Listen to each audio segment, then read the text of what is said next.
Now available on video cassette. What did he say? Cheese. A portrait of the American family.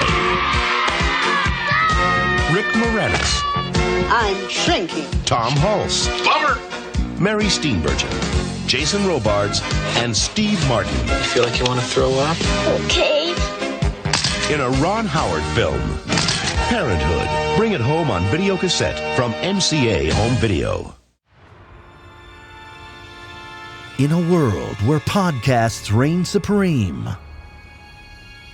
two friends dare to ask, do you even movie?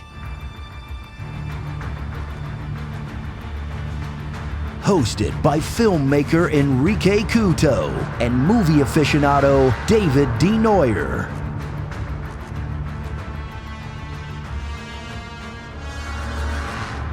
Spoiler alert.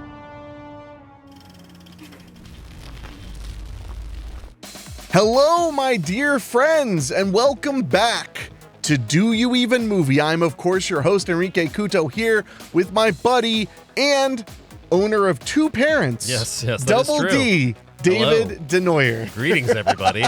This is going to be an interesting episode because, once again, I picked a movie that resonated with you. Oh, did it?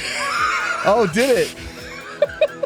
I'm surprised you don't just come over. Sometimes when you bring these movies to me and then you're shocked by my commentary, I'm like, why didn't you brought me Abandoned Children the movie. Why? Abandoned Children the movie. That's a new one.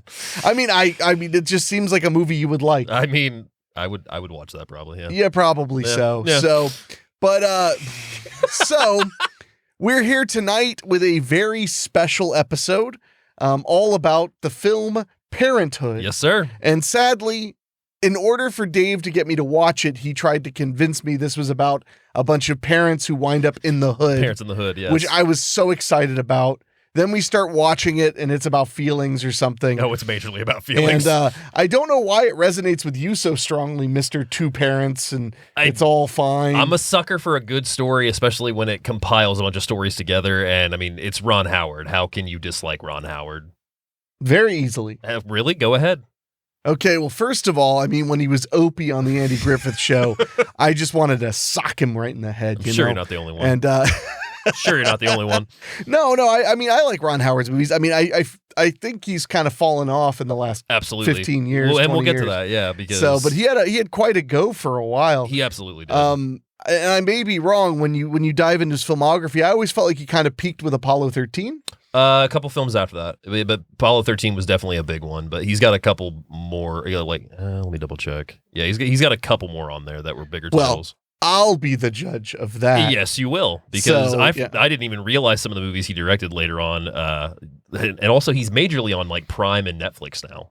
Yeah. Well, so Spielberg. Yeah, Spielberg too. Yeah, because it's like they can't make movies that sell anymore. Yeah, sadly. Didn't he direct a Star Wars movie and nobody cared? Solo Star Wars story. Never even. I don't even know what that means. Yeah. So I no hate on Ron Howard. It's just, it's just kind of. A lot of those guys who had their heydays in the 80s and 90s, a lot of them have had a big struggle to stay highly relevant. I mean, hell, even people who were big in the early 2000s, Judd Apatow's not really relevant anymore. Yeah, honestly, you're not wrong. So it's tough. It's tough to be like, to be that director who had your finger on the pulse for so long, and then one day it's like you lost it. Bob Zemeckis. Zemeckis especially, but he was able to keep it going till like 2010. Yeah, absolutely. So, but that all being said, we're talking about the 1989 film Parenthood. Yes. Which is a film that I had never seen. Yes, it was another first timer. Yeah, for me. Mm-hmm. I mean, Dave was like, oh, bro, you're going to love this one. Bro.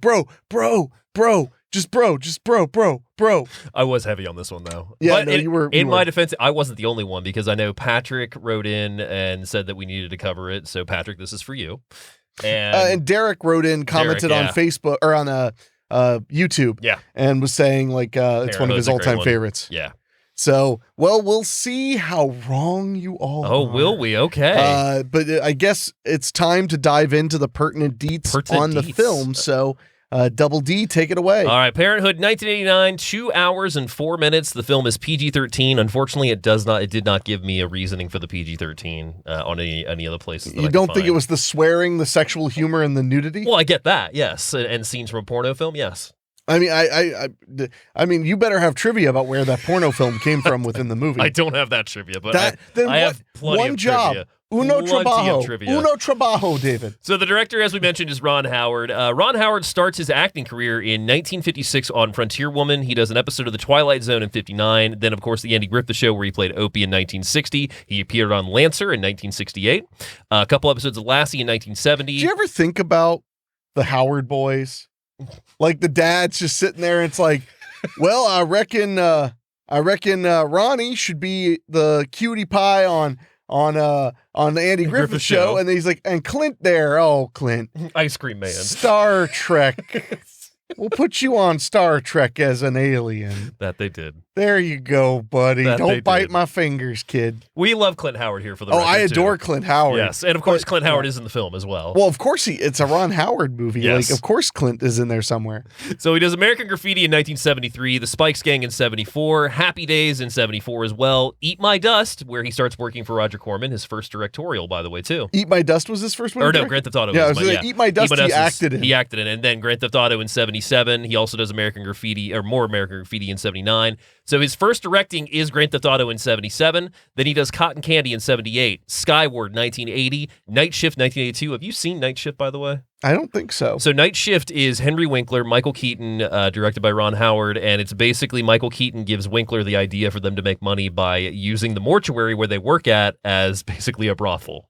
No, I would remember that. Okay, Night Shift is amazing. It's really good. Also, Joe Spinell's in it at the end as well. Well, Hell's Bells Yeah. and Taco Shells. So then Howard goes on to direct Splash in 1983, Cocoon in 1985, Gung Ho with Michael Keaton in 86, Willow in 88, then he does Parenthood in 89, Backdraft in 91, Far and Away in 92, The Paper in 94. That's one I remember you showing me. Yes, I love The Paper. That is definitely a future episode, and I think I've said that before as well. Apollo 13 in 95, Ransom in 96. That's the Mel Gibson movie? Mm-hmm. Oh, I love Ransom. You're welcome again.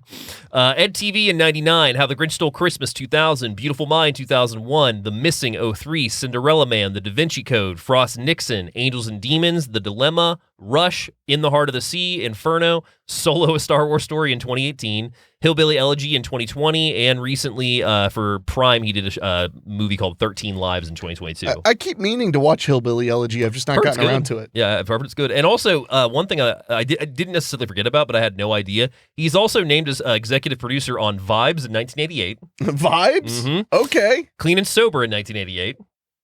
The Burbs in 89. Okay. The Doors in 91.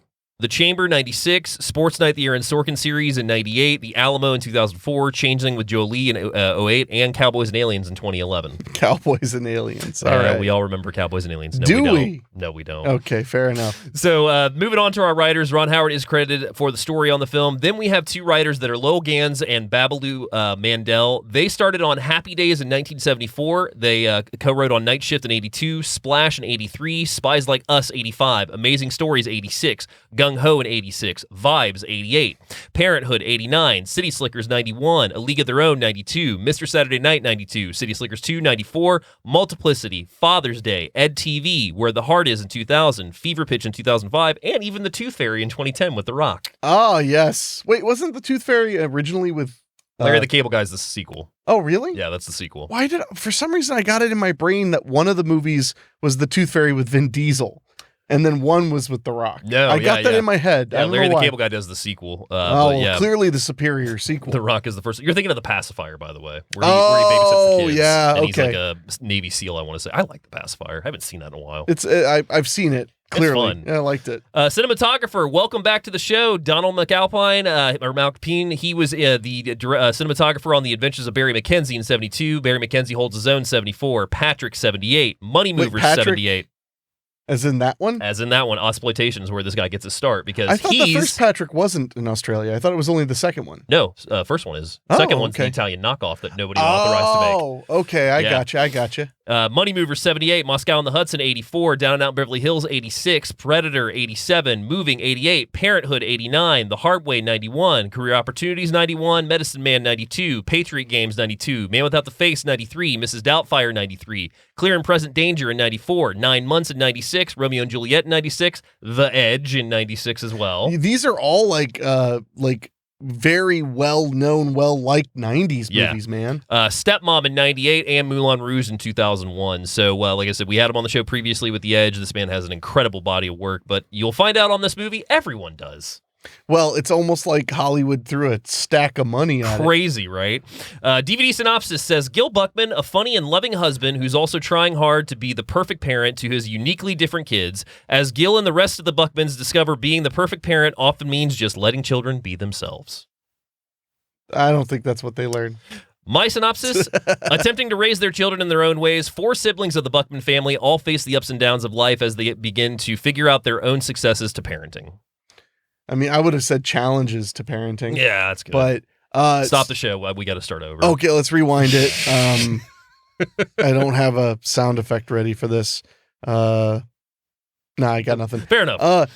And is this readily available? Yes, this is readily available. So you can find this on several streaming platforms right now. And there is also a Blu-ray that Universal released probably about 10 years ago now. Fantastic Blu-ray release, has a bunch of bonus content. So if you're a fan of this movie, it is very easy to get your hands on. All right. Good to know. Good to know. So moving down to our cast, we have Mr. Steve Martin, who plays Gil Buckman at this point. And I want to mention, yes, this is quite the ensemble. Yes. So we'll get to learn all about Dave's personal vendettas and prejudices by who he leaves out. Oh no, see that's the thing is I have bodies of work, yes, but we're going to also talk about some more of the cast even if I don't give bodies of work entirely. I refuse. Well, too bad. Damn. So Steve Martin, who plays Gil Buckman, he at this point has done The Jerk in 79, Dead Men Don't Wear Plaid in 82, The Man with Two Brains 83, Three Amigos, Planes, Trains, Automobiles, former episode. Never heard of it. Dirty Rotten Scoundrels in 88, does Parenthood in 89, then goes on to do My Blue Heaven the following year. Never heard of it. Yeah, we just watched it.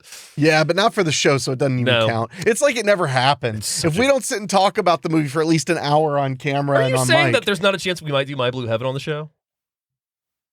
You know, if we ever did a show where it was like a multi-pack of movies that aren't that great but are still worth watching. I actually thought about that recently, about how if we wanted to do a show where we didn't want to necessarily talk about the film the entire time, we could do just like a culmination of some. Or we could just make it up and not even talk about the actual movie. Fair enough. Okay. I mean, we already do that, though. That is true. Joke's on you guys. We just lucked out and completely guessed every moment in The Edge. Yeah. That was total luck. That was, yes. LA Story in 91, Father of the Bride 91, Leap of Faith, Mixed Nuts, The Out-of-Towners, and Bowfinger. I basically went up to the 90s because what I did with this episode, with it being such a large cast list, is I wanted to see what they'd done before and what they did that same year, basically. Okay. So Mary Steenburgen, who plays Karen Buckman, she did Time After Time in 79, which was her debut, Midsummer Night's Sex Comedy in 82, One Magic Christmas in 1985. I love that movie. Sad as hell. Sad as hell. Former episode, Dead of Winter in 87, Parenthood in 89, then she does Back to the Future Part 3 in 90. Oh, yeah. Yeah. The Butcher's Wife in 91, What's Eating Gilbert Grape in 93, Philadelphia in 93, Clifford 94, My Summer Story 94, and Nixon in 95. And I think we mentioned it last show, but My Summer Story, the official sequel to Christmas Story, is absolutely worth a watch if you can get your hands on it. I've heard great things about it. It's super fun. Then we move on to Diane Wiest, who plays Helen Buckman. She was in It's My Turn in 1980, I'm Dancing as Fast as I Can, 82, Footloose in 84, The Purple Rose of Cairo in 85, Hannah and Her Sisters in 86, Radio Days in 87, The Lost Boys in 1987 as well. I love that one. Parenthood in 89, then she does Edward Scissorhands the following year in 90, Cops and Robertsons in 94. Why'd you list anything other than Cops and Robertsons? I've actually never seen it. How? I don't know. How does that happen? I've seen a couple scenes on cable, but like here we go with I've seen a couple scenes on cable. I've kind of wanted to go into the Chevy Chase blind spots, but I don't know how deep I want to go. Oh, yeah. Yeah. Cops and Robertsons 94, The Scout in 94, The Birdcage in 96, The Horse Whisperer in 98, and Practical Magic in 98 as well. We also have Jason Robards, who plays Frank Buckman. 132 credits on this gentleman's resume. He is quite a name. A few flicks. Magnavox Theater gets his kick in 1950. The Journey is his first feature film in 59. The Iceman Cometh in 1960. 1,000 Clowns, 65. St. Valentine's Day Massacre in 1967. Oh, we watched that. Yes, yeah. the Corman film.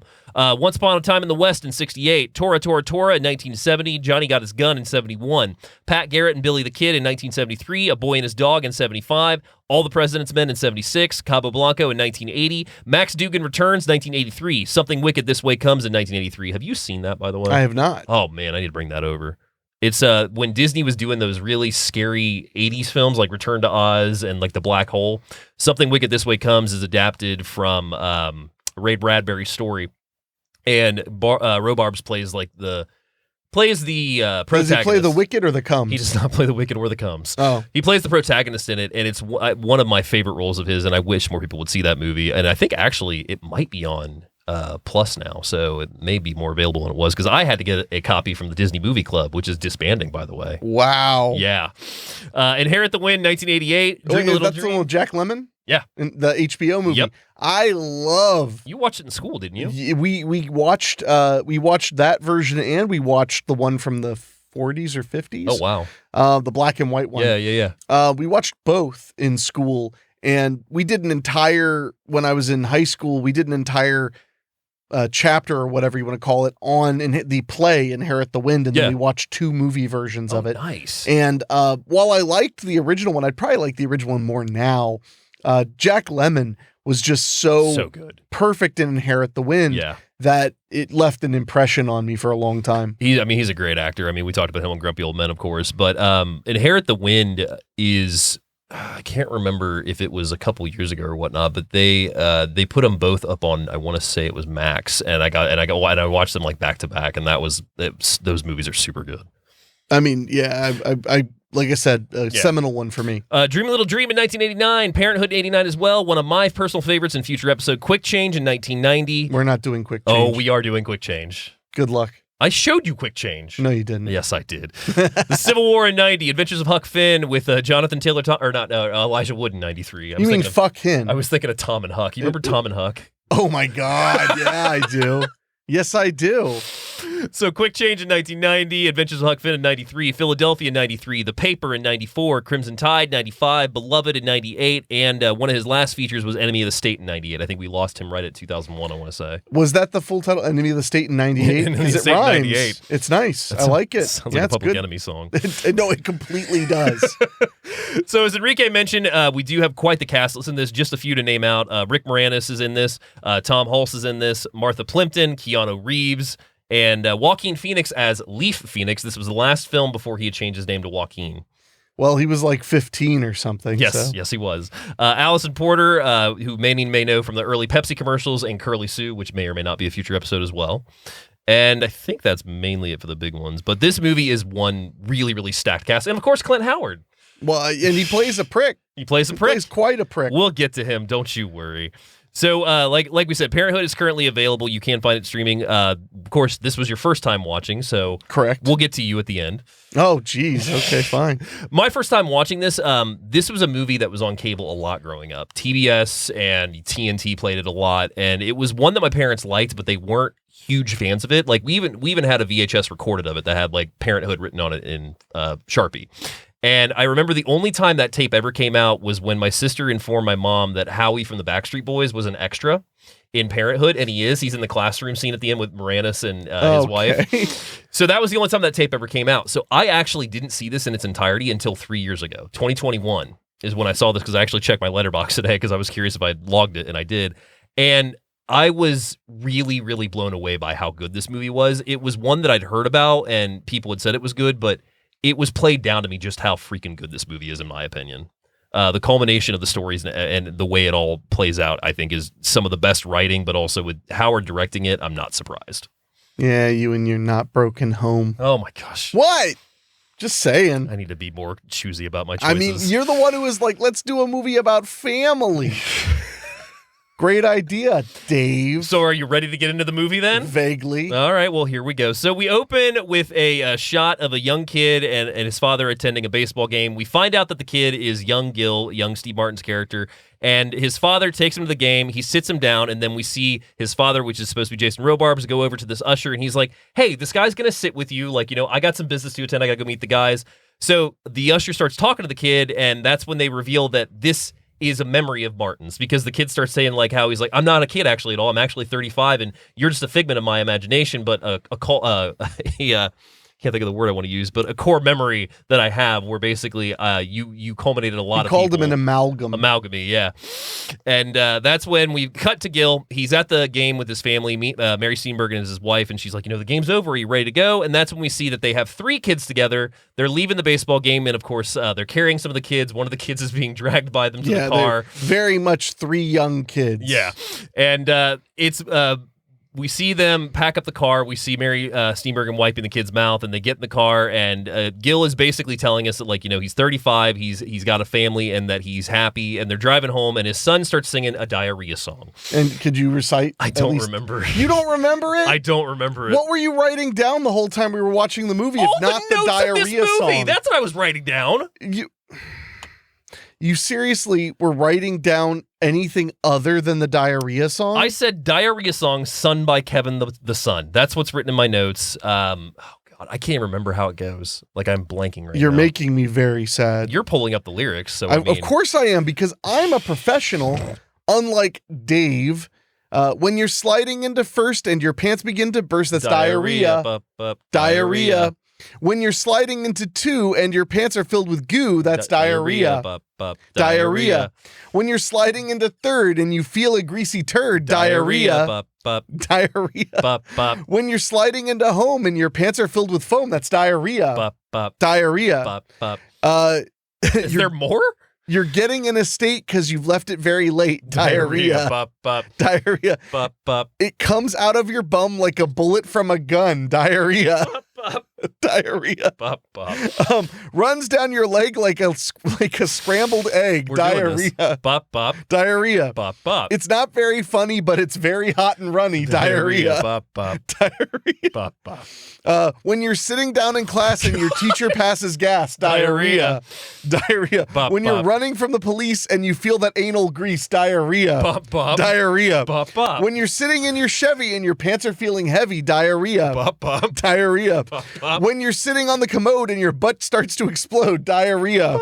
Diarrhea. When you wake up early in the morning, your sphincter starts exploding. That doesn't rhyme. Diarrhea. Diarrhea. If you're sitting in the pool and you feel something cool. Diarrhea. Oh my God. When your crap starts to turn red and you wish that you were dead. Diarrhea. Diarrhea. When you're exploding into the bowl and there's nothing left on the roll. Diarrhea. Diarrhea. Oh, when you're running down the hall and you feel something fall. Diarrhea. Diarrhea. When you eat your favorite dish and you feel something squish. Diarrhea. Diarrhea. When you turn the page and your bowels start to rage. Diarrhea. Diarrhea. When you jump and do a flip and you feel something drip. Diarrhea. Diarrhea. Is there more? Yeah. Oh when your rectum feels so many sad. lyrics. When your rectum feels sad and the air smells bad. Diarrhea.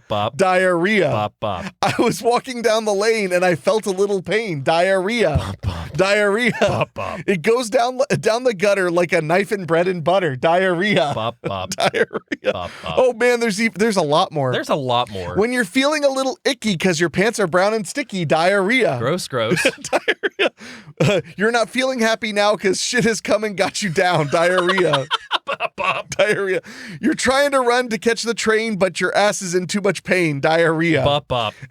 Just when you thought all was said and done, you feel another rumble in your bum. Diarrhea.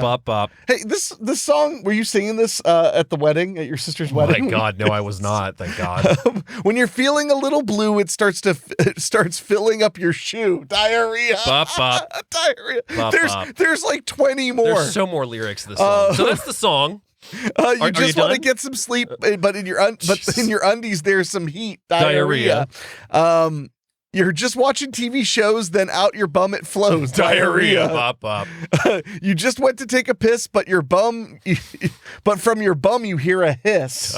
Diarrhea. A cow just tried to moo. Now there's piles and piles of poo. Diarrhea. You're in a real big hurry because you ate some real hot curry. Diarrhea. Like hot and stinky mud from your ass, a big brown flood. Diarrhea. Wow. From the toilet, you can't astray. You just have to spit and pray. Diarrhea. What a feeling of relief when you made it to the seat, diarrhea. Those have all been added by different people. My God. Yeah. This is a page of people adding verses because this is an old camp song. And we never would have got there had I not forgotten the lyrics. If you had done your job, yes, the audience would have been spared 2.5 minutes of the diarrhea song they just dealt with. So that's when they sing it the whole car ride. And remember, so the oldest is singing it. Yeah. And the middle child, which is a girl. Yeah, Taylor. She is just laughing her ass off. She just thinks it is the funniest thing she's ever heard, which of course encourages him. Yes, it does. So that's when Martin's like, where'd you learn that song? He's like, oh, I learned it at camp. And Steve Martin goes, oh, that was money well spent. So we see that they are worn out by the song. They finally get home. Kevin's passed out in Steve's arm. They're putting the kids to bed, and that's when the youngest, Justin, comes into the room, and he's dressed in a cowboy costume, which is just a cowboy hat and his guns, like his sling for his guns. Yeah, no pants. Yeah. This is very similar to how Dave gets when he has a few whiskeys in him. You don't even know that. I do. Oh, you doomed.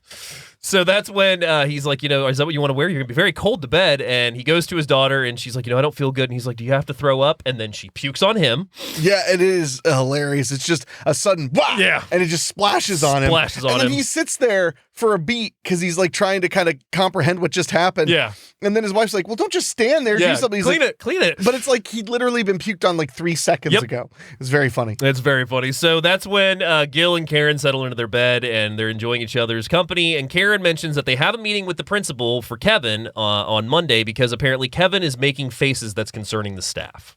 That's initially what they get at. What they get. Yeah. So then we meet Gil's sister, and that is when we meet Diane Weiss. We see first Lee Phoenix, of course, Walking Phoenix, and he opens his door, gets a paper bag, or puts a paper bag in, and then he gets ready for school, goes out to the living room. His mom's like, hey, we have dinner tonight. Everybody's going to be there. He doesn't say anything, leaves out the door, and she's like, okay, good talk.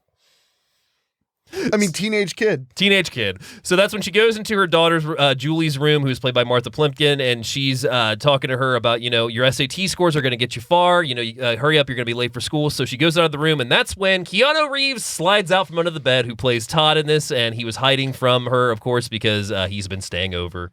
He has been over doing a little, getting up to a little monkey business there. Monkey business, indeed, because he's like, I've got an idea, and he takes out his camera and says that they're going to, did he say? I can't remember what he said. Document their love, yes. Or record. He said record their love. Yeah, record their love. So Helen is very proud of Julie, and she's bragging to her sister Susan on the phone, and that's when we meet Nathan, that is played by Rick Moranis, and Susan and Nathan have a daughter, Patty, which is the little girl Trixie from Problem Child 2.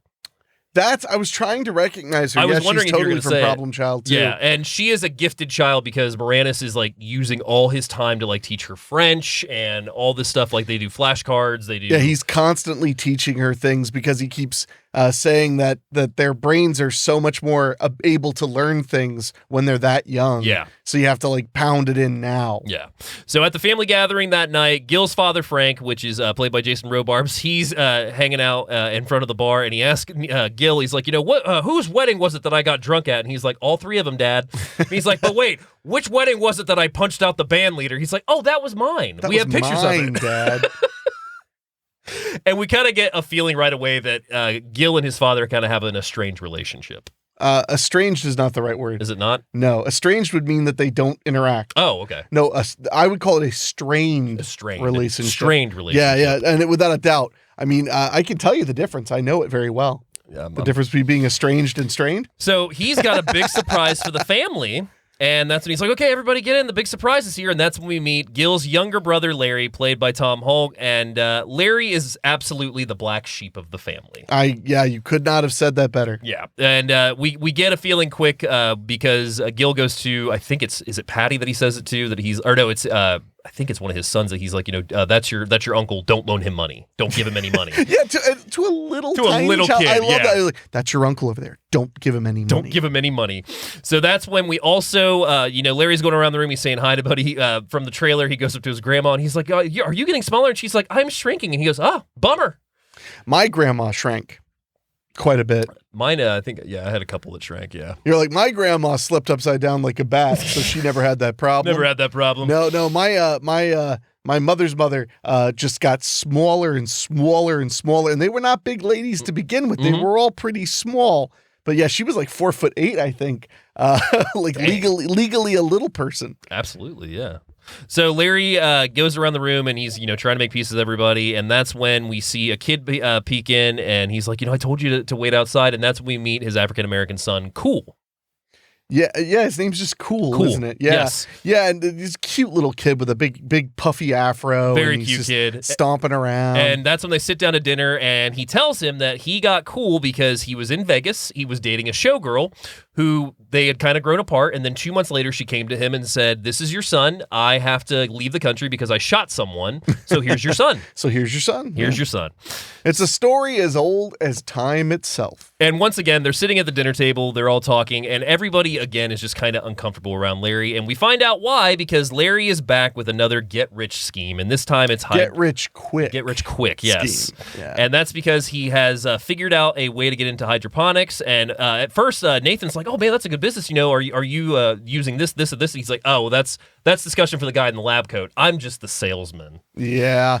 And he seems like he he sounds like a guy who would know how to sell things well. I mean, what with getting a showgirl pregnant who shot someone. Yeah. Yeah. It just seems like the kind of guy you'd want to trust, you're the kind of guy you'd hand your car keys to while you're taking your pregnant wife into the emergency room. Yeah, exactly. For sure. And we can see that Frank is really the only one that embraces Larry. Like, he's the one that kind of just tries to cheerlead for him because it's his son. And he's hoping for the best and whatnot. And suddenly the lights go out at dinner. So everybody's freaking out. And Gil's like, okay, well, I'll go find a flashlight.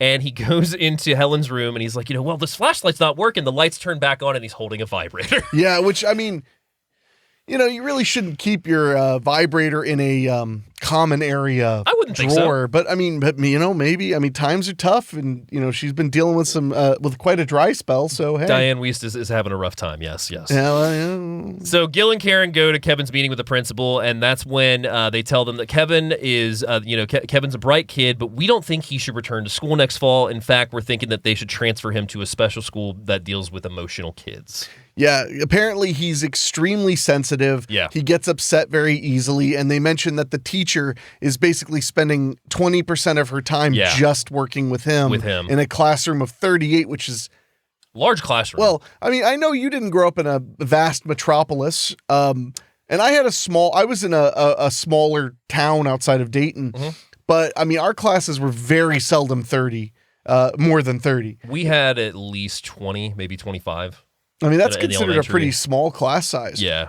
So saying that their class is 38 kids, I mean, that's a lot of kids that have to be cared for. No, it absolutely is. And that's when Karen questions, is it because that he was their first kid? Like, did they not get parenting right? And that's when Steve Martin's character goes, well, she smoked grass. She smoked like a ton of grass. And she's like, I never smoked while I was pregnant. He's like, well, yeah, in college, you smoked that, like a chimney. Yeah, I thought you were going to leave me for a reggae band. Yeah. So Gil is concerned also about the stigma of a special school because he doesn't want Kevin to be bullied. So he says, we'll figure this out. We're not going to send him to a public special school. It would be a private institution. We'll figure out the money and everything. And, he tells the school basically like, we'll take care of this. Don't worry about it. And the principal is kind of uneasy with that. And she's like, all right, if that's what you want.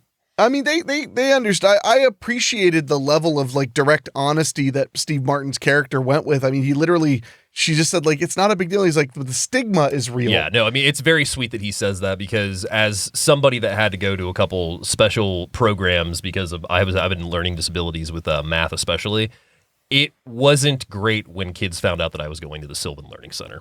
You should not have let me find out about that. You knew that. I did not. You knew that. I did not know. I mean, I knew in my heart. Be careful what you say right now. I knew in my heart that you were disabled. Oh my God. Mentally. But I think we all do if we listen to the show. I've always had trouble with math. I'm actually really good at English, surprisingly. I see no evidence of that. And you speak it around me all the time so poorly. Crazy, right? So we cut to Todd and Julie as they are getting their pictures from the photo mat, except they've come to find out that it's pictures from Julie's mom's most recent dinner that she had with work people, which means that Helen got the pictures because Julie goes to the booth and she's like, do you have another envelope for Buckman? And he's like, oh, yeah, we did, but they were picked up. So we cut to Helen at the house.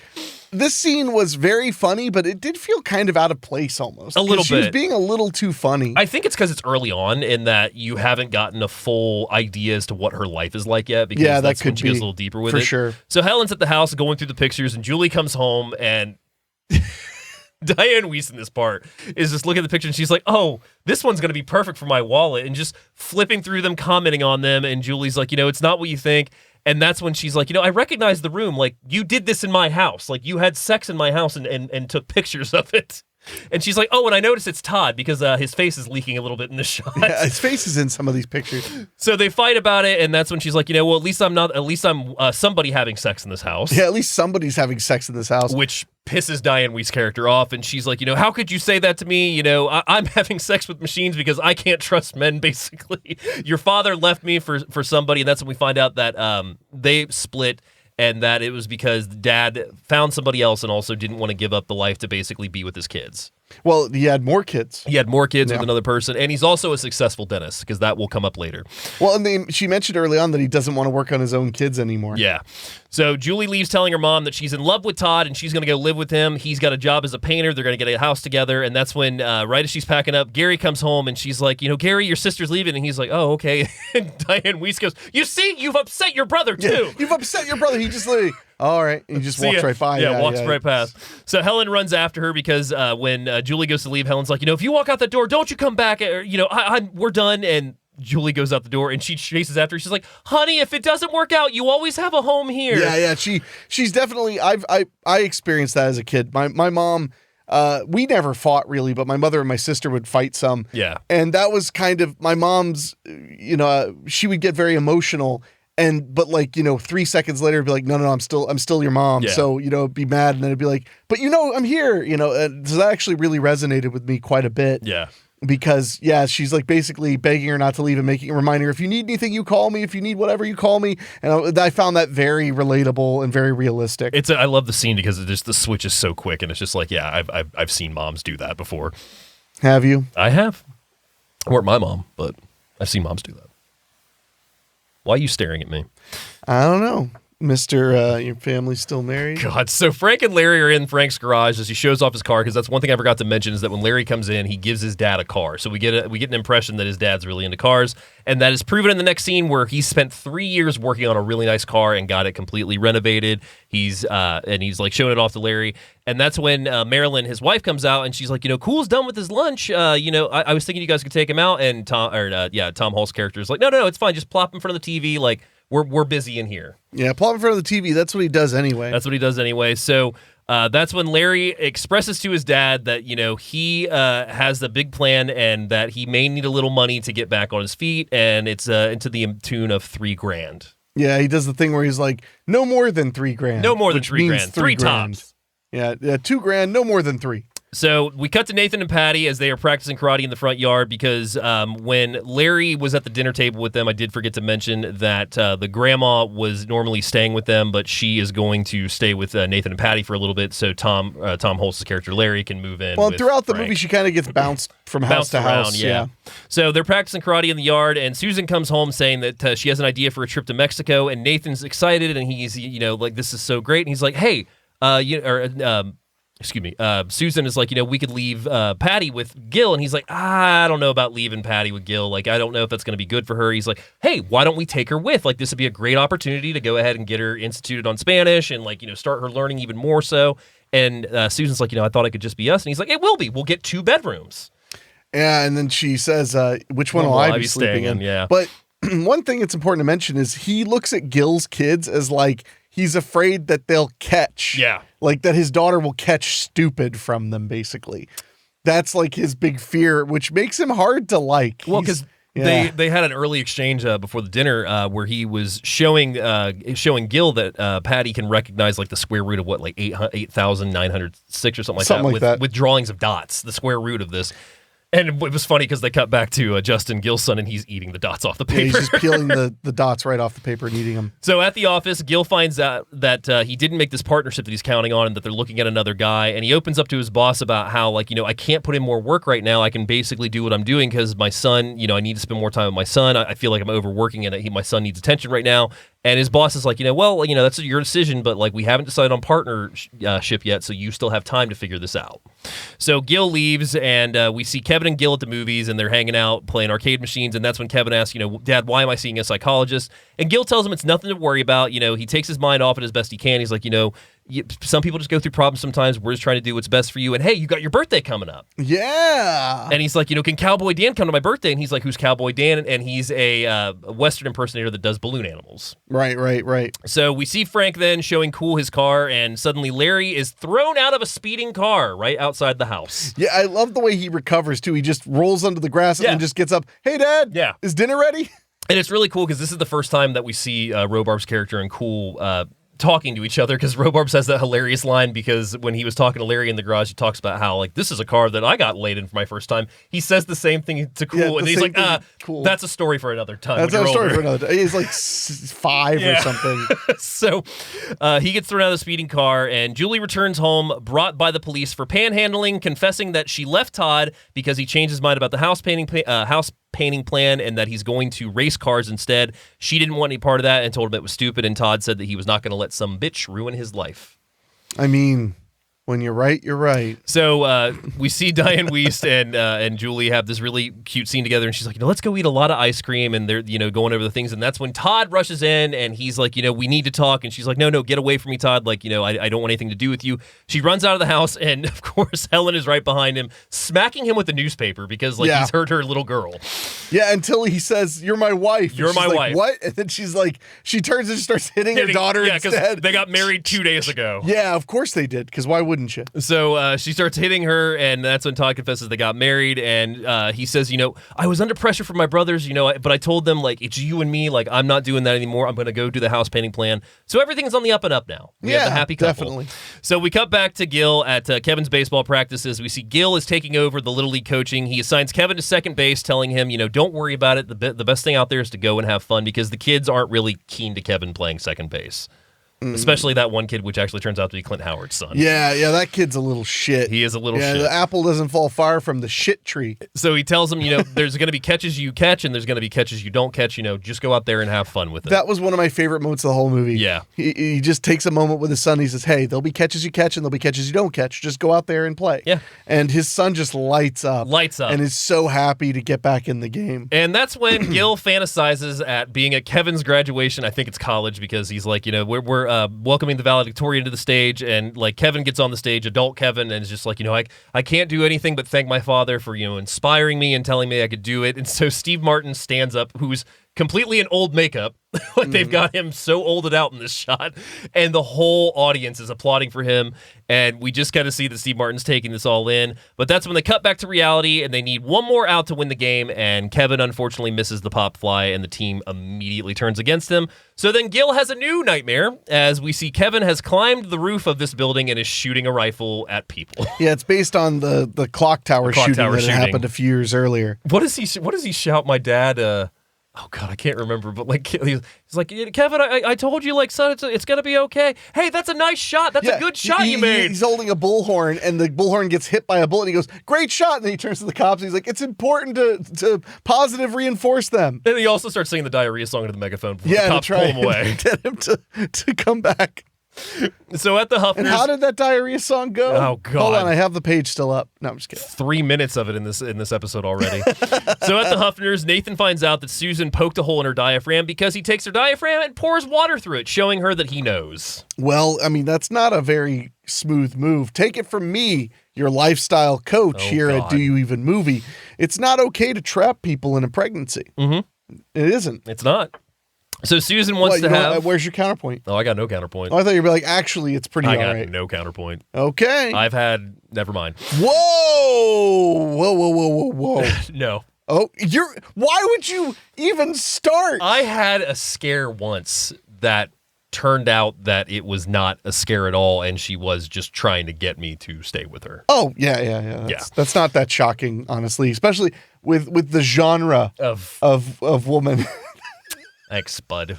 Thanks, pal. Enrique is right, and also handsome. I like that I went with genre of woman. Mm-hmm. So Susan wants to have another kid, and Nathan does not. So we come back to Todd and Julie, and they are now living at Helen's, and Gary is like, hey, it's getting a little crowded here, so I was thinking, Mom, if it's okay, I could go stay with Dad. This scene broke my goddamn heart. Yeah, this is hard.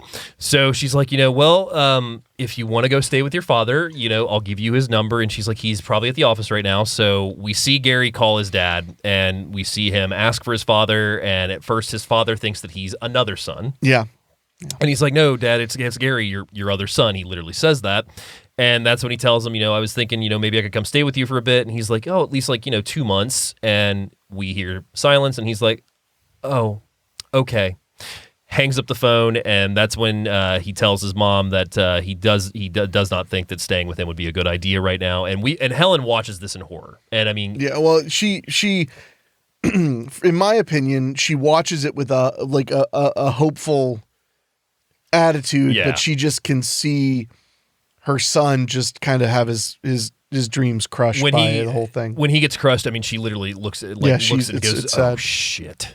So she, tries to rush to him, but Gary runs out of the house. So then we cut to Kevin's birthday party, which is in full swing. Kids are having a great time. Steve Martin's showing the kids magic tricks. The adults are talking, and one of my favorite scenes of this is Susan and Patty arrive at the party with Nathan, and Patty is encouraged by Susan to go play with Justin because Justin's just in the front yard spinning around like a kid. Yeah, just spinning in circles because it's fun. And Patty is like, well, what's he doing? And she's like, he's having fun. And she's like, that's fun. And Nathan, in his dickish move, is like, I don't think so. How would you know? You spin in circles. So Gil traumatizes her then because Patty comes over as he's doing the thumb magic trick of removing his thumb, and Patty is traumatized by it and runs to her father. It scares the ever-loving shit out of her, which I love that because that to me suggested that she deeply lacks imagination. Yeah, because Nathan literally looks at Steve Martin and he's like, nice. It's like, dude, it's a friggin'... It's a party trick. It's this. Yes. It's fucking... I gotta get it right on the camera. It's this. It's fucking this. So Susan confronts Nathan about Patty's situation, and Susan reminisces about their earlier times when Nathan was, really in love with her, and their passion was big, and that she always thought that he would be a good father, but... asking him if he thinks he's doing this right. And Nathan, he's like, well, Patty's going to be prepared for life and she's going to be smart. And Susan just kind of walks off. She needs to go vent to the other family. So that's when Gil tries to burst a piñata. So he gets the kids ready for a piñata, has all of them beat it throughout their separate turns, and then we see he has not broken it. So Gil takes a swing at it. Yeah, and still can't break it. Whooping it and beating it. Throws it to the ground, starts beating it, and then we cut back to one of the funniest shots where he's literally sawing it in half. Yeah, he has a hacksaw and he's trying to cut it in half. So there's a mix-up at the party because Kevin comes in and he's like, where's Cowboy Dan? And that's when the doorbell rings and a stripper arrives. What makes you think she's a stripper? Because she even says she is. Well, I think maybe you're being a little judgmental. And that's when we find out that the party place screwed up because that's one of my favorite lines, they screwed up the notes for who was supposed to go to who because apparently the guy, Cowboy Dan, showed up to where the stripper was supposed to be and got beaten, so he's not going to make it to the party. Club. Yeah, it was a biker club, a lodge. Yeah. So he's not going to make it. So Kevin's like, Cowboy Dan's not coming. And Gil, in the most sweetest and sentimental moment, is like, no, Cowboy Dan will be here. And that's when we see Gil has dressed up as a cowboy, and he is Cowboy Gil, entertaining the kids, telling them violent stories.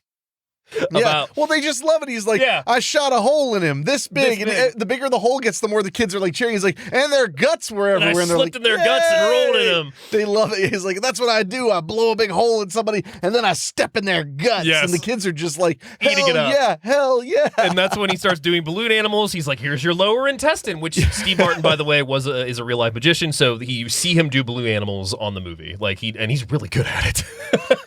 You ever notice how weird he looks when he smiles? Yeah. It's the only thing that gets me, I get weirded out sometimes when I watch movies, because whenever he smiles, he just looks like he's so uncomfortable. You ever seen the thriller he did in the early 2000s called Novocaine? No. He plays a dentist that gets involved in a murder. Really? Oh, dude, it's good. It's weird. It's good, though. But he has and a really... And yet you never brought that to me. I haven't... Dude, that movie just came into my brain just now when you said the smiling thing, because the cover is him with a mouth open and doing the dental work, and he's just smiling, and it's creepy. Okay. So we might have to track down Novocaine.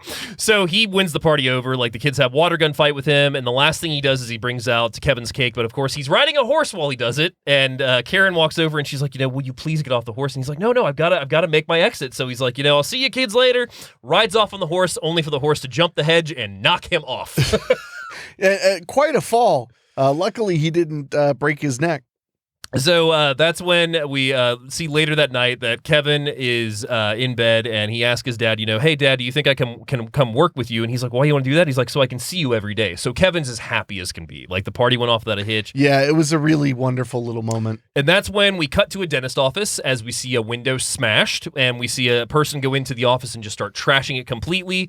And Helen then rushes into her home, calling out Gary's name, breaking into his room because the one thing is that Gary has a padlock on his door to keep everybody out. Yeah, a padlock on the outside, which I want to mention when they show the scene where the dentist office is just being smashed to pieces, it's done POV. POV, yeah. So you don't see who's doing it. Yeah. And I got the sense that they were trying to make us think maybe it was the mom. It was the mom for at a first. minute. Yeah. But then that gets dashed pretty quickly. Yeah. Because otherwise, why not show who's doing it? Yeah. But that was just a thought I had as I was watching. As I was like, are they trying to make us think Diane Weiss did it? Which I wouldn't be. I mean, what's the saying about a woman scorn? Yeah. I would not be shocked if. I mean, I. Yeah. No, you're not wrong. Look, in my childhood, I know for a fact I don't believe my mother watches the show. I love your mom's stories. There are none. There are none. There are none. We're talking publicly. Yes. I am almost positive there are at least 2 times that my mother's friends talked her out of really taking care of my dad for being a prick. I can believe that. And not while they were married or something. I mean like 10 years later. And this is all allegedly. I mean, the statute of limitations is up because she never did murder him. This is true. So, but that man, I mean, I like to think that it's like Breaking Bad. Yeah. Like my dad drank some milk and closed the fridge and never knew he was so close to death. So close to death. in his home in New Hampshire too. Like, Jesus. Buy those plane tickets cash, wear a wig. Well, and what I love about the scene with the POV is that it throws you at first because I mean the fantasies that we've had like with Martin's character, like with his dream about Kevin and whatnot. It was funny because you cut to him eventually, but the POV, it kind of throws you at first. You're like, is this somebody's nightmare? I what's wondered going on? if it was a fantasy for a second. And then when you see him smash the picture, you're just like, oh, shit. Yeah. So she comes in, she breaks into his room, getting the lock in. She just starts looking through his room, which his room is pretty trashed. And she goes into his closet, and at first she doesn't see anything. And then she reaches up, pulls down a paper bag, and dumps out 3 video cassettes, which are Back to the Future, Dragnet, and... can't remember the third one. Well, I think 2 of them had Dan Aykroyd. Dragnet, Back to the Future, and come on, you know it. I cannot recall. You didn't write it down? I'm sorry, because I was more focused on what was actually inside the VHS tapes. As she lifts up Back to the Future, and Wet, Wild, and Ready drops to the floor. Which, I mean, a classic, of course. So, Dave, why don't you give us the pertinent deets on Wet, Wild, and Ready? I think my favorite part of Wet, Wild, and Ready is even though the tape clearly says that, Diane Weiss is like, I must see what's on this, and pops it into the VCR. Right as her daughter and grandmother come home, show up. And Gary comes home. Yes. So that's the best. They walk in and she's like, what are you watching? And she's like, the grandma's like, she needs a man. Yeah. Badly. Yeah. She's so bored with his sex life that now she's watching pornography in her son's bedroom. And that's when she tells him that it's Gary, and Gary then comes in. He's like, did you get in my room? And Helen tells him that, or she tells Susan to take Graham in the other room. And that's when she tells him, Gary, you left the hammer with your initials carved into it. Your dad called me. Yeah. And he tries for a second. He's like, maybe somebody stole it. She's like, stop. Yeah. Stop with this now. So she tells him that he's a great kid and that he needs to learn to just say to hell with his dad. And then she's like, that's actually something we both need to do probably. Which I think is a little tricky. Yeah. But then again, we never meet the dad, Yeah. who I assume should have been played by Daniel Stern, apparently. That would have been great. He was the dad in My Blue Heaven. Yeah, that's what made me think of it. But it does sound like his dad's quite a piece of crap. Yeah. It's tough, when you're a kid and your dad goes off and makes a new family to feel welcome. Yeah. It is tough. And you also feel like you're a mistake. Like, this is a better try. Try again. I get that. Have some more kids. Maybe they'll be better than you. It's very easy to feel that way, especially if your dad then just doesn't really take a ton of interest. I will say, and my heart really broke for the character because it was clear that his dad lives in the same town. Yeah. And that's really cruel. Yeah. At least when I was growing up, I could be like, well, dad has a whole other family 13 hours away. Because that's the thing is, Gary would not have been able to get a ride over there probably, so he would have had to probably go on foot. Yeah, he probably would have had to get walk back in the house. So yeah. But that's the thing. So then on top of all of these bad things that have been happening to him, now his mom's found his porno stash. Embarrassed him in front of everybody. And then she asked him, is there anything you want to talk to me about? And luckily Todd comes into the room. Well, she's referring to the birds and the bees. Birds and the bees, yes. And that's when Todd comes into the room and he's like, hey, has anybody seen Julie? And she's like, your wife is still in school. She has cheerleading practice after school. And he's like, bitchin'. Yeah. So that's when Todd goes out of the room and Helen goes after him, and she looks at him for a second, and that's when you see that she's going to send Todd in there to talk to him. Yeah, which I thought was a great moment. So good. Because that's what the kid needs. He needs a male role model. Well, not even a role model. He needs a male figure in the life, yeah. Just to talk to, to know that what they're doing is right. It's very hard growing up being a boy in a house full of women. That's how I grew up most of my childhood, especially. Yeah. The best part is it was in my teen years that it was literally a house full of women, which is the most awful time to not have a male figure around. That would be tough. As you're going through puberty and everything. I remember how learning how to shave was a nightmare. I literally got advice from a guy at my mom's work on how to shave. Because what else was I supposed to do? Yeah. My parents' trial separation occurred when I was 14 or 15. But you saw your dad still, though, right? I stayed with Dad every now and then. But I was in the house with mom and my sister for I think it was about a year or so. Yeah. That's 1 year is not that bad, but I get what you're saying. Yeah. It's just it's a tough spot to be in. Also, my mom's buddy who helped me learn how to shave, the motherfucker was old school as shit. He was like really old. Yeah. And he was like, don't waste your money on, he really did sound like that. He was like, don't waste your money on aftershave. It's a ripoff. Just use isopropyl alcohol. You want to talk about some Home Alone fucking slap your cheeks and scream. I can see that. The irony is, oh God, I still do that. I know you do. Because it works. It does work, but it's just how I learned. Yeah. So I was like, this is the most painful way you could do this. And then I just kept doing it for 20 years. You're also the guy that told me mouthwash isn't effective unless you actually have a stinging feeling even after you spit it out. That may be old news now. Yeah. But I was always under the impression that Listerine burned like a goddamn son of a bitch because it worked. Yeah. And that minty scope crap didn't do anything. The only mouthwash that's not supposed to burn is the mouthwash with fluoride. If fluoride's burning you, you have serious problems. Yeah, that probably would be an issue. So that's when Todd comes back out, and if you want to talk about one of the best scenes with Keanu Reeves, it's right here, because he comes out and he asks Helen, can I speak candidly? And she's like, yeah, by all means. And he's like, dude's messed up. Little dude's messed up. And he goes on to tell him that, he got his first boner recently, and since then he's been slapping his salami a lot like he's competing. And he's going for a record. World record. The way it's great because it's so endearing, while at the same time he's not at all as sensitive as he hopes he's being. Because he says a boner, he's like, you know what a boner is, right? And she's like, it is, right. I'm pretty sure I know. Yeah. And so he basically says he told me this, and I told him, hey, that's what little dudes do. And he was really happy to hear lit up that. and smiled, she was happy. And I love how he says, I didn't even know the little dude had teeth. So good. It's a really great little moment where it's he just needed to know that he wasn't a fucking degenerate. Well, and he seals like Dave. Yes, exactly. He seals the deal in this scene too, because he tells Helen, he's like, some people are, if you have a dog, or hell, to catch a fish, you have to have a license. God damn it, what's the phrase? Butt ramming. What he said, butt ramming something or other. Can be a parent. It could be a dad. Could be a dad, yeah. Yeah. Because that's what she basically, says, he hasn't really had a role model, and that's when he says, I know what that's like. And then he says that sentence, and it's just like you get a really sense of that Keanu is going to be good for this kid. You get a sense of it. You mean like when he says that the man who lived in the house with him used to flick cigarettes into his face and say, "Hey, wake up, me my asshole. breakfast. Make me breakfast. Yeah, wake up, asshole. Make me my breakfast."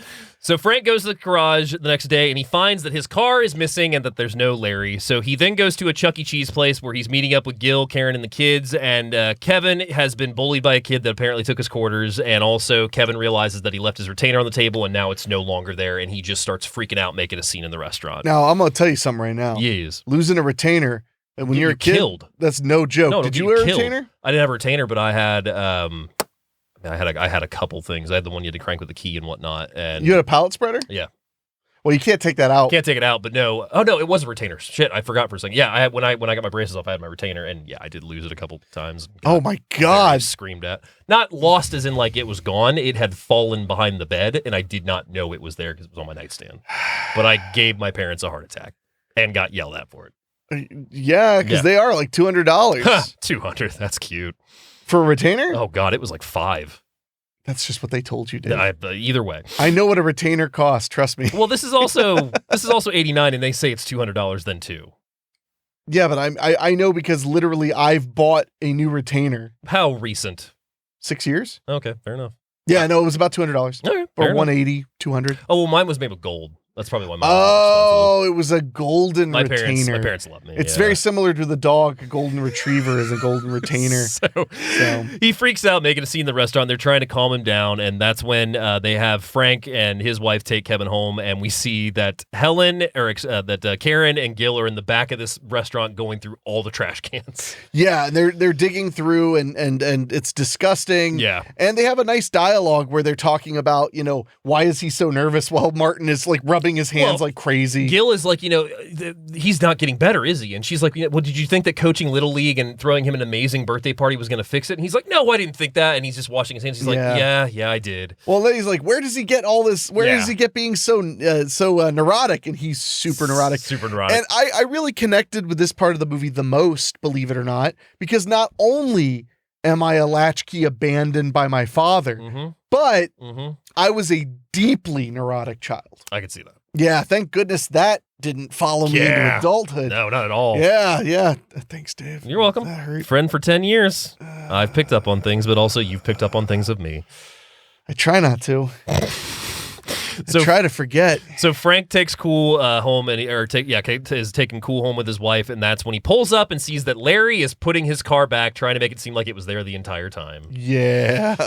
And that's when he's like, take Cool in the house. So he goes in the garage and he goes to shut the door because Larry's like, hey, I was taking it out to get appraised. I know how much work you put into it. And he's like, do you think I'm a schmuck? You were taking my car to sell it. Yeah. Because he asked him, he's like, the appraisal, I just need to have the ownership papers. Do you have those by chance?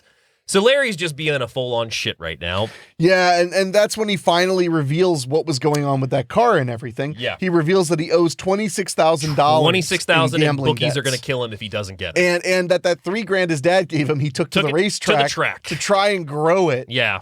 And now, Frank lets him have it. Our father of the year is he's got to deal with some stuff. So he calls him out on his bullshit. He's like, what would be so bad about you getting a job? And that's when Larry reminds him that, the one thing you told me as a kid was to make my mark. I'm sorry, I'm not Gil. And that's when Robards has this close-up and you just kind of see him realize that he's like, did I do this to my son? Yes.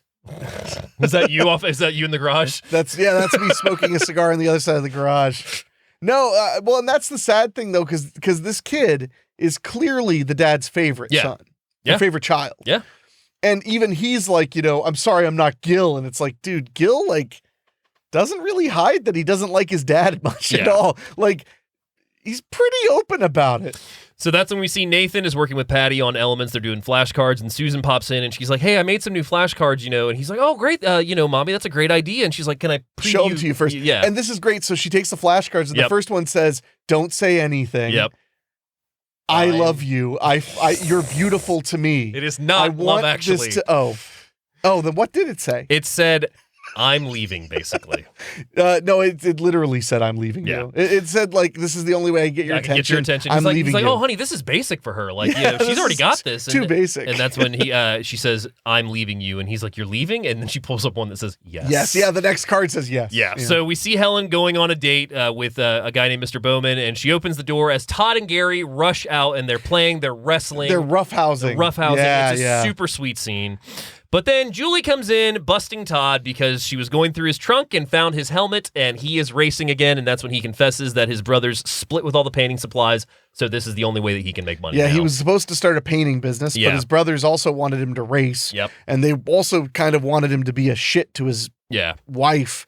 So this reveals that he's actually been racing again. Yes. And that's not good. So now there's the big fight. Big fight. Todd goes to leave, and that's when Julie's like, no, I'll leave. Like, I can't believe I'm going to have a baby with you. And that's when Gary is like, what's up with all the women in this house? She says, I'm not going to have your baby. Yes. If you're going to be like this. And that's when Gary's like, what's up with all the women in this house driving all the men out? And so then he goes. And Helen's that like, smarts. a baby?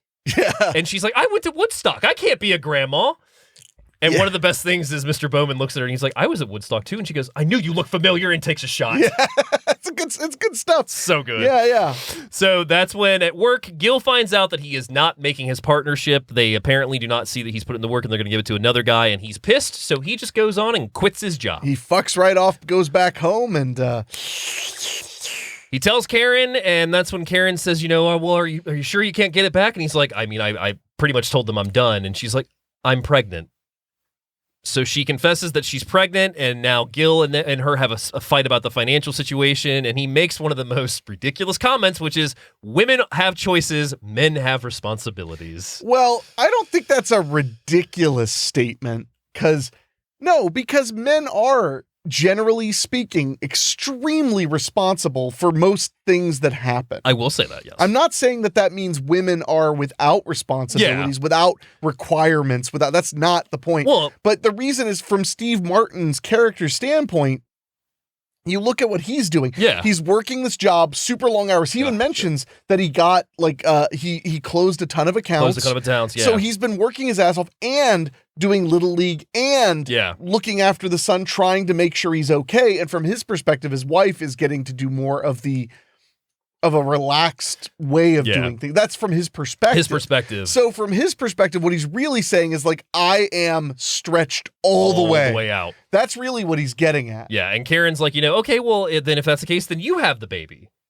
Which I do like that. Yeah. You get fat for 8 months. You get fat for 8 months. And have them suck on your breasts until they hurt and stuff like that. And she basically asked me, do you want me to get an abortion? He's like, oh, well, that's your choice. That should always be a woman's choice. Yeah, that has to be a what are you, woman's running choice. for office? Yeah, I love that response. Is so good. She just goes, what are you, running for Congress? Yeah. Yeah, because he says, like, that's a decision only a woman can make for herself. And oh my God, I cannot over-describe, if you haven't seen this movie, that was the funniest line. She just looks him dead in the eye and goes, what are you, running for Congress? So that's when the scene is cut short because Gil realizes that he's got to go get ready for Little League, and he shouts also to Kevin. He's like, Kevin, get your glove. And he's like, I thought you said I'd have to go. I know I said that, but I've changed my mind. Yeah. And she does mention, she's like, do you have to go? Couldn't you stay? And he's like, my whole life is have to. Yes. Which I thought was a beautiful punctuation on how he's feeling. Yeah, absolutely. Like I said, I'm not saying that he wasn't being a bit pig-headed and he wasn't being a bit selfish. Yeah. But from his perspective, it's just everything is, you have to do this, and you have to do this, and you have to do this, and you have to do this. And if you don't do it, nobody else will. And so I feel like that is the perfect punctuation to the entire fight. Absolutely is. So as he's at the warm-up practice for the game, Frank shows up wanting to speak to Gil, and tells him that he needs his advice as a father. This is quite a scene too, because he's startled when he's asked for advice, and then when he says, like, I know you didn't think I was a very good father. I was a shitty father. I was a shitty father. And he's like, thanks for not arguing. Yeah, thanks for not changing your story. So he tells him about Larry, and he needs to make a decision on the money. And Martin asks him, do you have the money? And he's like, I have the money. He's like, I've got it. It'll hurt. I wanted to retire in a year, and that's really going to push this back a couple more years. And he asked him basically, why is it that he does? He knows why he doesn't think so highly of him, and he's like, what did I do wrong, essentially? And Frank states that he has the money, and he doesn't know, and that it's there was a time where Gil, as a kid, had polio. No, they thought he had polio. That he thought he had it would polio have been for a a week. huge thing if he had polio. Yeah, that he thought he had polio for a week, and he said he hated him for that. He admits he resented him for that because he was scared, he didn't know what to do, and that's not for him. He hated him for in a way doing that to him, making him have to worry like that. And during this scene, Robards and Martin have gone off into the dugout, and at first, like, they're sitting next to each other, and when Robards starts speaking about this polio thing, he goes over to the side and is just leaning against this fence, and he's just beside himself. Yeah. And that's when Martin comes over to him, and he's like, hey, don't be so hard on yourself. And that's when Gil spills the beans. He's like, I don't have it all together. He's like, Kevin's in therapy. Taylor is in trouble at school for kissing all the boys. Justin won't stop ramming his head into things. And also, like, I quit my job. And that's when his dad is like, you're, don't worry about it. Like, you'll figure this out. No, he says, you worry too much. You worry too much. Ever since you were a kid. You worry too much. Which again, clicks with me. I cannot, I think that there is a real, I feel like there's not enough conversation about anxious children, about little anxious children. Yeah. And how to deal with anxious children is really challenging. Yeah. This is like a pretty personal example, but I feel like it's worthwhile. I had a friend who had some children, and she wanted she bought them bicycles. Yeah. And the little girl just could not learn how to ride a bike. Just could not. And one night I was over there having dinner with all of them, and before dinner was ready, they were playing on their bikes. And this little girl, she just could not ride her bike. And I noticed that, like, her mom was getting mad, not yelling at her or anything, but just going like, come on, like, just go, like, stop being afraid that you're going to fall. So finally, when she stepped away for a second, and I'm not trying to brag. I mean, I'm not amazing with kids, but I took a knee to this little girl, this little like 6 or 7 year old girl. And I said, hey, you want to ride your bike? And she was like, yeah. And I was like, but you're afraid you'll fall. And she was like, yeah. And I was like, well, it is scary. It's scary to fall. Yeah. But if you fall, you'll be fine. It won't hurt very much. And if you don't try, you'll never get to ride your bike. So how about I stand behind you and I'll hold on. And if you fall, I'll try and catch you. Yeah. And she lit up. And I'm not kidding. 10 minutes later, she was riding her bike up and down that driveway. And I was like, all she needed was somebody to acknowledge that she was just so scared. Yeah. And that's the other thing is anxious children are often confused with fearful children, because when you're scared, I mean, when you're anxious, you're scared. Yeah. And I was called, especially by my father, a fearful child. Okay. My dad was always mad at me because I didn't want to do something if I was afraid of it. Yeah. Constantly. And he used to always say in front of me with my little brothers and sisters, he would like pick them up and swing them around and be like, see, my kids are fearless in front of me. And all I could think was, when he said that to me, I actually said it to him one time when he was doing that. Yeah. I was like, did you do that with me when I was a little kid? He said, yeah. I was like, no wonder I'm afraid of everything. Yeah. Because you fucking swung me around like, I didn't say that would do it. Swung me around. But I remember that as a kid being told like, oh, your fears are pointless. And it's like, that doesn't connect. Yeah. It doesn't. No, it doesn't. I mean, and I'll give you props because, we've been friends for 10 years now, and it wasn't until air quotes, please. It wasn't until, probably about 5-6 years ago that you were like, I think you have anxiety. And I mean, that was literally the first time that anybody had really said that to me. I think it's actually only been about 3. Has it been about 3? Okay. I feel like it was post-COVID. Yeah. At a convention that we went to, because we spent the whole weekend together. Yeah. That was pre-COVID. That wasn't post. It was pre? That was pre. Oh, okay. Because Wasteland happened and then COVID shut it down for it must have been 2019 then. Yeah, 2019. Yeah, no, we hung out. We were like nonstop hanging out for a whole weekend. Yeah. And I just noticed a few things and I was like, hey, I think you're kind of anxious. Yeah. It takes one to know one. No, absolutely. And I think you saying the thing about anxiousness in children is really important to identify, because it has kind of made me wonder how long I've been anxious, because there's been things you pointed out to me specifically, like with how I assess certain things, like with finding a new therapist. I remember that was a good one that you were like, I think you're overthinking this because you're just anxious. And I've had that feeling for a long time. So with you saying the identifying of anxiousness in children, I think that is something that is absolutely... And it's tricky, how anxious you are when you're a kid can come down to lots of things. Absolutely. Like when I was growing up, there was a lot of change all the time, and I think that made me very anxious. We moved around a lot. I had a dad, then I didn't have a dad, then we would live a place, and then like I had my stepdad, but then my stepdad was gone, and it like that. A lot of that can have a major effect on your psyche, and it doesn't mean that you're damaged. It just means you're trying to process. Yeah, and I'll give you an example. When I was a little boy. My mom told me the story. I don't remember it. Mm-hmm. She said that one night I was crying in bed and she came and found me crying and I was probably 6, 8. Yeah. And when she asked me what was wrong, I told her I was afraid that we couldn't pay our bills. Oh, wow. And my mom was like, what are you talking about? I was like, I'm afraid that we can't pay our bills because I've heard you talk about things. And my mom was like, that's not something for you to worry about. That's my problem, not your problem. I just would pick up on like the things were tight. We lived tough for a long time. Yeah. And but like that's the kind of thing that people don't realize. Like kids can pick up on that. And I'm not trying to toot my own horn, but especially intelligent children tend to be anxious. Yeah.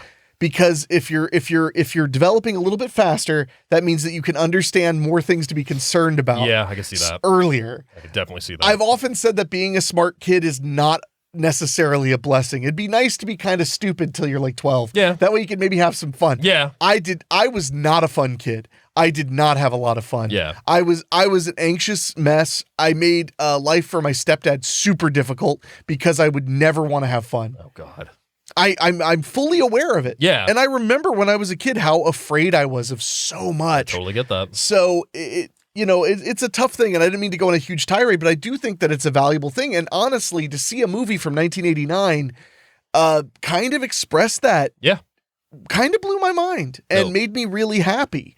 And then I started worrying about how other people would think about it. No, I'm just kidding. But So we cut back to the baseball game, and the game's starting, and they are only needing one more. The game's already started. They're only needing one more out to win. And it would be their first win ever. Be their first win ever. And of course, the pitch is thrown. The ball is hit up in the air as we see Kevin is having the ball come right towards him. And before this had happened, Clint Howard is a dad of Matt, who is one of the kids on the team. And he's always hanging out on the other side of the fence smoking a cigarette. And he tells Matt, wherever that ball goes, you run for it. Like, don't let anybody else get your way. You're the only player they got. You're the only one that can bring the win. And that's when he tells him, like, that's when Martin previously tells him, like, if you tell her anything like that again, your kid and you were gone. Yeah, yep. So back on the field, the ball goes up, and Kevin makes the catch until Matt runs into him, knocks the ball out of his hand, but then Kevin dives, getting the ball into his mitt, and they make the win, and they make the catch. The game is good, and Martin does the most amazing celebratory running walk, strut thing. Crawl. Yeah, no, he's just like celebrating by like running like goofy. Rubbing it right in Clint Howard's face, too. Yeah. Oh, yeah, it was so good. So I was hoping he was going to turn to Clint Howard and just be like, who had sex with you without a condom? And then he just run off, That'd be interesting. Where'd you get that kid? So back at Frank's, Larry waits, and Larry's super nervous, so Frank sits down with him, and he's like, okay, I figured out a plan. He's like, we're going to meet with these does he call them mob men? I can't remember what he says. But he basically says, we'll meet with them and agree to pay them $1,000 a month until they're paid back. They're businessmen. They'll understand they're getting something instead of nothing. Yeah. And he tells them that Monday morning, he's going to start him at the business. He's going to teach him the family business, which is a plumbing business, and that in a couple of years when he's retired, he's going to pass the business off to him. And he's only going to do this if he agrees to go to a Gamblers Anonymous meeting. He'll keep paying those bills. Yeah, as long as he's working and at the Gamblers Anonymous, he'll keep going. And that's when the scene really breaks my heart. Larry agrees with one quick caveat. He says, what if we add this? I just got a call from an associate in Chile, and platinum is the big thing right now. I'll go out there for 2 weeks. If I don't make it, I'll come back, and Monday, we'll put the Frank Buckman plan into business. And his dad just kind of sighs and says, okay. Okay. And I love that moment because that's the moment that he really... It sounds so awful, but that's when he really realizes the man his son is. Exactly. And I mean, and that is even said more in this next scene because, he's like, I may need a little bit of money. He's like, 2,000 grab you. And he's like, I can't remember what he says, but he says something so schlarmy that it's just like, yeah, you would take your dad's money as much as you can get it. So he goes to leave, and he's like, well, what about cool? And he's like, this isn't really a trip for a kid. Do you think you could? Yeah, we got it. Yeah, and that's, again, to me, that is the moment that his dad's really accepting and learning, like, this is the man your son is. And this is the scene that makes me cry every time, and I totally did. Cool finds Frank on the porch, and he comes out, and he's like, my dad left in a hurry. And he's like, yeah, I know. And he's like, is he coming back? And Robards takes a pause, and he goes, no. And he's like, do you want to stay with us for a little bit? And Cool just lights up, and he's like, yeah. Because he's been having fun. He's been spending all this time with his grandma, who's nice to him and stuff. And of course, Frank is like, good, me too. So the next morning, we see Susan at her school as Nathan shows up, and he's begging her to come back home. He misses her. He loves her. And Susan tells him, your words do not solve anything. And so she goes back into her classroom because she says that he's not capable of change. So she goes in teaching, and that's when Nathan comes in, and he starts singing Close to You by the Carpenters. And he just continues to serenade her with it, as all the kids are looking on in confusion, and then eventually the girls in the classroom all start to be like, wow. Yeah, and my favorite line is, Nathan, we're trying to keep these kids off drugs. Yeah, that was my favorite. Yeah, we're trying to keep these kids off drugs. So that's when she tells the class that was their wedding song. He continues serenading her, and that's when he makes it up to her at the board, and he tells her he loves her and that he wants her to come home. They kiss. Everything's all good. The class erupts into applause. And that's when we cut to a racetrack where we see Todd is getting ready for his race. And Gary, who is dressed up as his mechanic, is looking over the car. Smoking a cigarette. And we see Helen show up, and Julie is like, can you go talk to him? Like, can you tell him this is crazy? And she's like, I'm just here.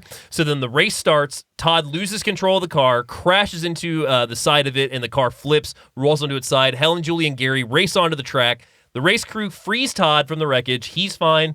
They escort him to a truck, and that's when Julie is walking off. She's like, I can't do this. Helen grabs Julie, and she goes, hey, this is marriage. Now come and get in the truck. Yeah, I love that. This is marriage. Get in the truck. So that's when we see them all get in the truck, and Helen reminds Todd that he's important because Todd, one of the guy comes up to him. He's like, hey, you should crash every week. The crowd loved it. Yeah, and he's like, again, great. They love it. I'm just a crash dummy. And she's like, no, you're a very important person, and you're going to be the father of my grandchild. Well, this is your very important person. He's like, how? Yeah. And she's like, because you're going to be the father of my grandchild. So Julie and Good Todd stuff. make up. Gary tells Helen that she saved the marriage, and Helen tells him, the odds aren't good. And Gary questions, why she would do that. She thinks that, and that's when he tells him that's what moms do. Whatever you kids want, moms will do everything in our power to get it. Yeah. And Gary tells her that he's glad that she's going out with Mr. Bowman, and that he's happy to see that she's happy. And she's like, I could get used to you saying this often. Well, he says he treats you nice, and you deserve to have somebody treat you nice.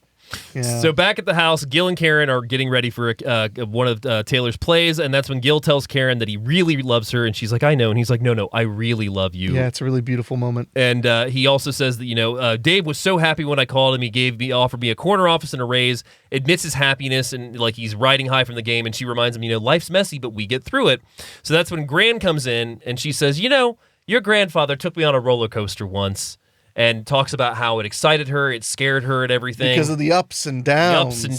And, I was excited, I was scared. She goes, I really wanted to ride it again. Some people like to ride the merry-go-round, but that just goes round and round. It doesn't go anywhere. It doesn't go anywhere. Which is stupid, because the goddamn roller coaster doesn't go anywhere either. You're back at the station. So anyway. that's when you see Karen really get moved by Gran's words, and Martin's like, well, that was just such great advice from her, and she's like, I happen to love that advice, and throws. I love roller coasters, and throws the ear at him that she was sewing for Taylor's play. So then we cut to the play, and the play is exactly like a children's play where there's some kids that are doing great and some that are not. And then as they're taking away the sister's character, the sister's playing dopey. The youngest child Justin gets mad because he thinks they're beating bullying up his her. sister. So he gets up on the stage to help her. Chaos ensues, and at first Steve Martin is like horrified, mortified. Yeah, and then he realizes that most people are just laughing about it. There are a couple of people who are like, they're ruining the play, but most people are just like, it's just a kid's play. And then in Steve Martin's mind, and through the visuals of the play of everything he's seeing, we start hearing roller coaster sounds. We start hearing the roller coaster go over the track, people screaming, and then the roller coaster comes to a cease, and he gets this smile on his face and just starts laughing with everyone. And he looks over to his wife, and she has the biggest, happiest smile. And he puts his hand on her baby bump. Well, not that that's there yet, but they share a really sweet moment, and that's when they smile at each other. And then we cut to a hospital room as we hear the doctor say, "It's a girl." Oh, sorry. What? I got him, kids. That was so good. We hear the doctor say it's a girl. And that's when the nurse is like, well, you should go tell the whole family. They're out in the lobby waiting on you. Now, important thing about this part is we do not know who the mother is or the father or the baby. They only show hands. Because keep in mind, we have Julie that's pregnant. We have Karen that's pregnant. And I think that's the only two. Yeah, those are the two people who are pregnant. Yeah. Oh, and Nathan and Susan because they want a baby. Oh, yeah. So that's when we cut out to the lobby and we see everybody that we expected to be in the delivery room, and that's when it's revealed that Bowman says, "It's a girl," revealing that him and Helen had a baby together. Yeah, so the mother who was kind of like burnt out on it all ends up becoming a mother yet again.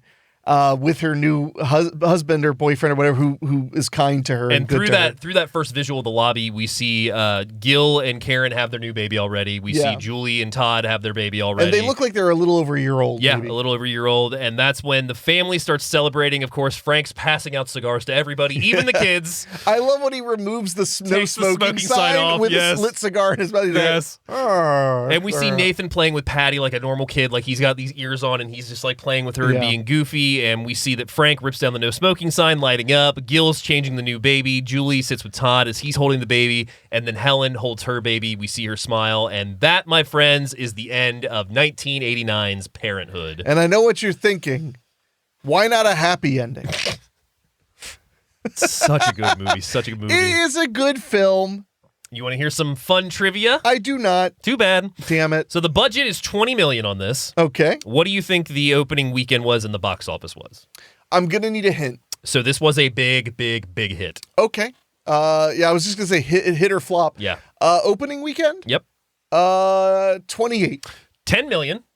Okay. Takes in 10 million in the opening weekend on August 2nd of 1989. Eventually grosses 100 million domestically and 126 million worldwide. Holy shit. Yes. 126. A family dramedy. Yeah. Did 126 million worldwide. Yeah. God damn. So between Ron Howard, the producer Brian Grazer, and the writers Lo and Babalu, there were 15 kids in their families, which allowed them to base the movie all off of their personal experiences of becoming parents. The guys came to realize that they would share a lot of time talking about their kids versus the old days when the conversation was a little more colorful. And with the inspiration of Hannah and her sisters, they decided to craft a screenplay. Lowell's son was the one who sang the diarrhea song, so that was a personal experience. His daughter had also thrown up on him after a roller coaster. Of course. And Brian had the photo mix-up story, which was that him and his girlfriend had gone out to a mountain cabin retreat, and they'd taken a camera, and apparently they had gone to develop the pictures, and his girlfriend's father was a big proprietor of RV parks because he would take pictures of where he wanted to place his RV when they went on vacation.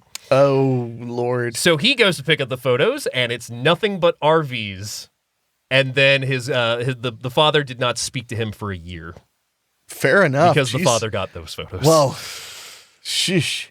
The movie, this was the first movie filmed at Universal Studios, Florida, before it opened on June 7th, 1990. Howard got the idea to start the film from a horrific 15-hour flight from New Zealand with his family where his son had puked on him and he did not have a change of clothes.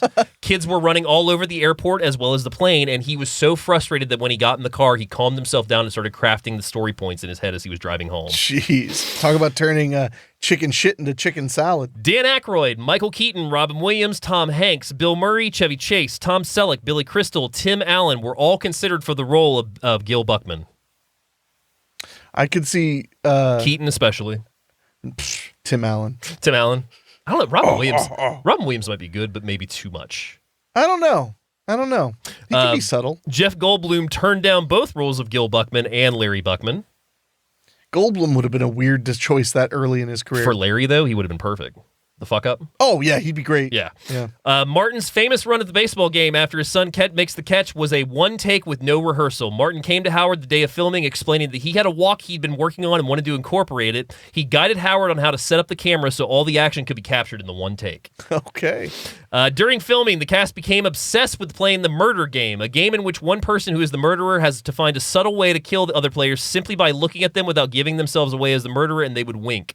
This is very apparent in the dinner scene where everyone is sitting around the table, and if you watch everyone's eye movement, it's obvious they are playing the game. Huh, I've never heard of that game before. They talked about it on the bonus features, and apparently Robards was the best one at it because he would give the full And sometimes nobody would catch it except for who actually got killed. Oh, wow. Yeah. Okay. So, as originally written, Karen would smoke a joint every night. Mary Steenburgen argued that this was out of the character for a woman strong enough to confront her family's problems head on. The filmmakers agreed and changed the script, although Gil outs her as a former marijuana user in the parent-teacher meeting. They're having a meeting about Kevin, in which the scene where he says that she would smoke as a chimney in college. So traces of Karen's pothead past do still make it into the screenplay. You heard it here first. Mary Steenburgen says, if you medicate in any way to deal with your problems, you're weak.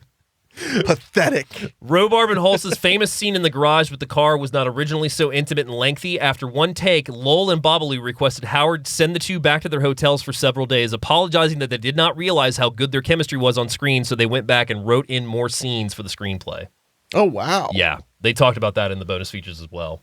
Like, they actually went up to Hulse and Robards and were just like, we had no idea how good you guys were going to be, so if you guys want to go back, we're going to beef up your roles. Hey, we really thought you guys were going to be shit. Yeah. So, we was thinking you're going to be bad, but you was actually good, so we're going to fix it. Steve Martin, at the time of filming, was not a father. He did not become a father until 2007. Steenburgen actually recalls a time that he called her before they started filming, and he was legitimately nervous about being around kids. Of course, the first day they're filming around the kids, Martin was the biggest celebrity with the children, could not get away from 5 children at a time for the most part, and he could not say no. He kept doing magic tricks and kept doing songs. So that was one of the things she said was that, he was great with the kids. The only problem was he couldn't say no. All right. So No, that makes what sense. are your final thoughts on Parenthood, sir? This is tough because I've only seen it once. It's probably... it's probably a buy it. It's a buy it. But I mean, it's just not quite in my brain a quintessential film yet. I get that. Yeah. But that's because I've not seen it many times. But no, I'd call it a buy it. I think Parenthood is a buy it for me as well. It's one of those films you appreciate the older you get because... How would you know? You saw it 3 years ago. I know. That's what I'm saying is that I knew about it and I knew that it kind of wasn't for me. And I feel like if I had seen it earlier, I would not have as big appreciation for it as I do. Yeah, you were stupid. Yeah, very stupid. If you go in expecting just comedy, you're not going to be prepared by the subject matter and the realness the movie throws at you, in my opinion. Sure. The cast assembled for this film is perfect. The storytelling is done with a craft that still impresses me and how smooth all the stories intertwine and go throughout the film as well. Yeah, they blend together very well. And the final 3 minutes is some of the most fantastically sweet, perfect ending you could ask for in a film. All right. Yeah, I could agree with that. So as we like to do on the show, we like to end with a couple of recommendations. I have 2 this week. First one is Mr. Mom from 1983, starring Michael Keaton. After he's suddenly laid off, a husband switches roles with his wife as she returns to workforce and he becomes a stay-at-home dad, taking care of 3 young children, a job he has no clue how to do. Second choice is Little Miss Sunshine from 2006. A family determined to get their younger daughter into the finals of a beauty pageant, take a country trip in their VW bus. If you have not seen Little Miss Sunshine, I cannot recommend it enough. I revisited it a couple years ago, and it was even better than I remembered it being. Never seen it. You've never seen it? No. Oh, my God. We'll fix that. Well, Mr. Mom would have been my recommendation, but since it's not, then my recommendation is War at Home. No. Yeah. You can't do that. Yes, I can. The fuck you can. It's a film about family. It's a film about growing. It's a film about pain. And I like it. That is such... I don't even... That's a recommendation. My God. I mean, okay, fine. House at the Edge of the Park. There we go. Yeah, is that the... There's no family in that, but okay. Oh, in a way there is. In a way there is, yes. No, but... that got real fucking dark real quick. I'm serious. I'm gonna go with the dark one since you stole the only other one I was gonna use. I mean, that's fair. Rude. My apologies. So you want to know what we're talking about next week? Well, we didn't say we're done talking about the movie. But I did. I said that we always end with recommendations. This guy's a fucking oh my God. prick. No, David. Go on. I'll humor you. What's next week? We are going to be talking about 2024's The Beekeeper, starring Jason Statham. Yes, the most recent film we have done yet. Yeah, we're going to be talking about we've been doing too many goddamn 90s movies. Well, yeah. So, we're going to cover The Beekeeper with Jason Statham, which is a film that I was very surprised to adore in the theater. And that's going to kick us off in May. It's May. May? Yep, and then we'll see how well I do directing a movie. Yes. And doing the podcast every week. We'll see how that goes. Well, the good news is that, you'll have a day to recoup after finishing on the weekend. You going to die inside a little bit? I'm already there, pal. You already there? Oh my gosh, that's gonna be so challenging. All right. So what final what do you got? What do I got? Well, I just want to thank everybody for tuning in and remind you that if you want to support the show without spending a single penny, all you have to do is like, subscribe, comment, and if you're listening to the podcast on your podcast app, just leave a 5-star rating on Spotify or Apple Podcasts. It does make a big difference. If you have a movie you'd like us to consider covering, you can email us at doyouevenmoviepod@gmail.com or just go to doyouevenmovie.com and leave a comment. You can also find all of the prior shows there. Yep. And then if you want to support us in a very direct way, which we do appreciate, go to doyouevenmovie.com, click on Patreon, and for $3 a month, you get to see the show early as long as time allows. Time allows, yes. You get to see the show early, and yeah, that's what I've got. You can also find us at Do You Even Movie Pod on Instagram as well as Facebook, and you can also find us on X as well. TikTok's still a work in progress. We'll have updates That ain't on happening, that. Probably pal. not. I've tried. That ain't happening. They pal. blocked my email and my phone number. Yeah. Yeah. Well, I mean, you're no friend of China. I'm Apparently, gonna have to get a burner phone apparently. Ooh, that'd be fun. Burner account. That'd be fun. Burner account for TikTok. Yeah, there we go. But and we would love to hear from you. So if Yes. you want to get a hold of us, that is great. But I guess that's it for this week. That is it for this week. And once again, Parenthood is available streaming where you can find it right now. Very easily accessible. It's on And Netflix right now, right? Netflix right Yeah. now. And if you have not seen it, I cannot recommend it enough. I hope you stopped the podcast if you hadn't seen it because we spoiled everything. Well, on that note, see you next Tuesday. See you next Tuesday. Yeah.